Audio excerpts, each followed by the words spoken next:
কবিতাটির নাম বৃষ্টি তোমায় আমি ভালোবাসি।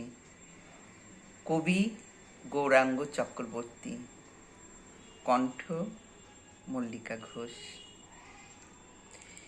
বৃষ্টি আমি তোমায় ভালোবাসি, যেমন শরতের ভোরবেলায় একখানা পাতলা চাদর।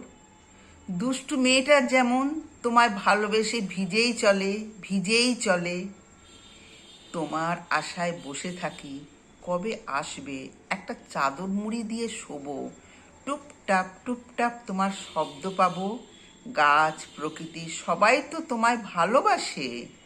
তোমার স্পর্শে সবুজ হয়ে ওঠে বৃদ্ধির নেশায়। তা বলে তোমাকে কি বহুগামী বলা যায়?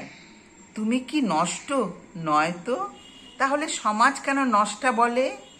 ভরিয়ে দিয়ে চোখের জলে মাতৃরূপা ভগ্নিসমা, তবুও পায়নি ক্ষমা তোমার আমার মা। বলো তবে কেন সমাজ ভালো বলবে না?